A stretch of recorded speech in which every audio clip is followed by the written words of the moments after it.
On May 15, 1929, patients and staff moved through the Cleveland Clinic as they did on any other day.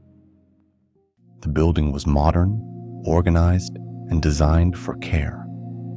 Then, without warning, a fire broke out in the basement. What followed did not spread like an ordinary fire, and within a short time, the building began to fill with something far more dangerous than flames.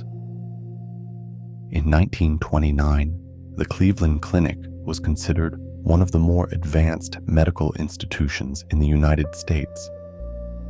The facility had been designed with modern practices in mind, bringing together patient care, research, and treatment within a structured, organized environment. Buildings were arranged to support efficiency.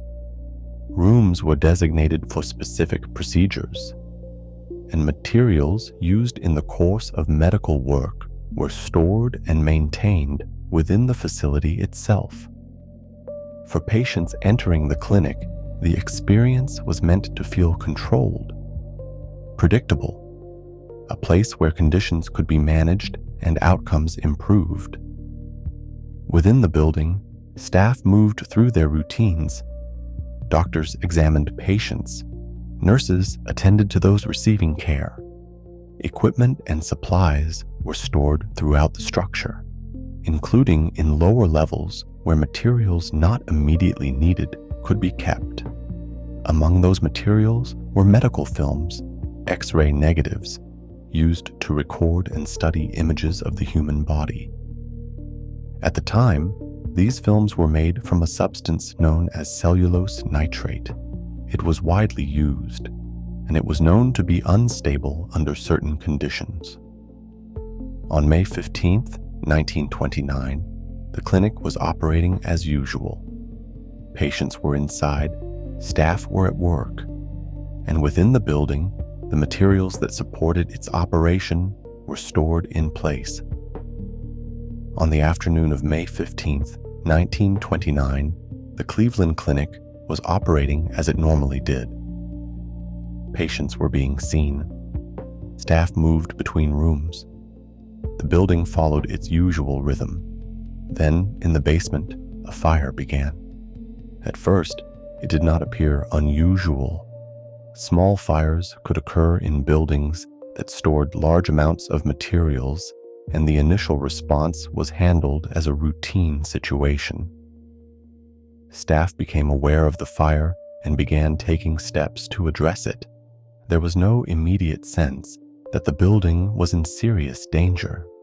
The fire was located in a storage area where medical materials had been kept, including X-ray films made from cellulose nitrate. As the fire burned, it began to affect those materials, and the nature of the situation began to change. Cellulose nitrate did not behave like ordinary material when exposed to heat. It produced dense, toxic fumes as it decomposed. At first, the smoke rising from the basement seemed like what would be expected from a contained fire. But it did not remain contained. The fumes began to move up through the building, into hallways and rooms where patients and staff were still going about their work. The fire itself remained below, but what it produced did not. As the fire continued in the basement, the smoke it produced moved upward through the building. At first, the change was not immediately understood. In hallways and rooms above, staff and patients began to notice the air shifting. There was a smell, a thickness to the atmosphere that had not been there before. Some assumed it was simply the result of the fire below, an inconvenience, but not a danger. Work continued. Patients remained where they were, but the air did not clear. It grew heavier. Those inside the building began to feel the effects gradually. Discomfort, dizziness, a sense that something was not right, though not everyone could identify why. Unlike fire, which announces itself with heat and visible flame, the fumes moved without clear boundaries. They spread through stairwells, corridors, and ventilation paths. In some areas, visibility remained unchanged. In others, the air became increasingly difficult to breathe. Staff began moving patients where they could, guiding them toward exits or into areas where the air seemed clearer. But the source of the problem was not something that could be easily avoided. The fumes continued rising, and as they moved through the building, the realization began to take hold that this was not an ordinary fire. As the air inside the building continued to change, the effects became more difficult to ignore. At first, individuals stepped away from their work or paused in hallways, uncertain of what they were feeling. Then some began to lose their footing. In rooms where patients had been resting, staff noticed that responses were slowing. Voices became quieter. Movements became unsteady. What had seemed like a minor disruption began to take on a different shape. Staff moved more quickly now, guiding people toward exits and trying to clear areas where the air had become difficult to breathe. But the fumes had already spread through much of the building. In some cases, those attempting to help others were affected as well. The problem was not visible in the way a fire would be. There were no flames moving through the hallways, no clear boundary between safe and unsafe spaces, only air that had changed. As more people were moved outside, the pattern became clearer. Those who had remained inside longer were more affected. Those who had been closer to the source were worse, and some did not respond at all. By the time the building had been evacuated and the situation was fully understood, the scale of the event had begun to emerge. In total, over 100 people lost their lives, many of them not from the fire itself, but from the toxic fumes that had filled the building. What had begun as a routine basement fire had become something else entirely.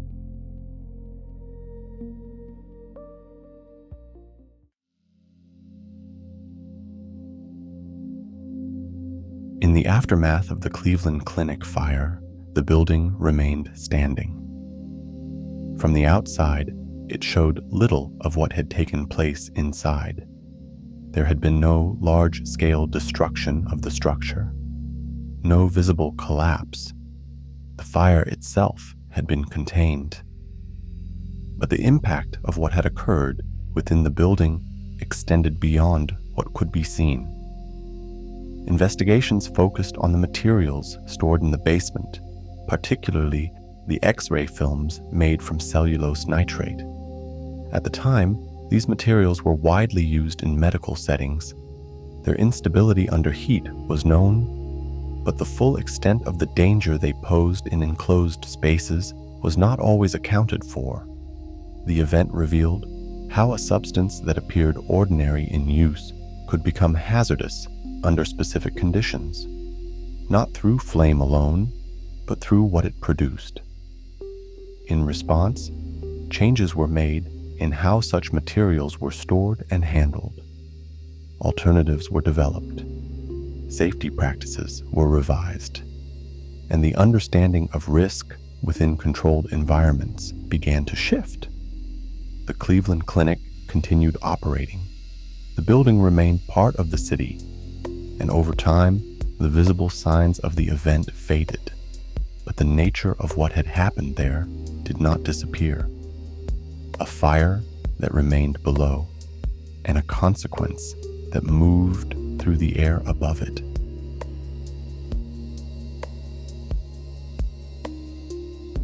That was tonight's story. You've been listening to The Midnight Box. Wherever you are, thank you for listening. Good night.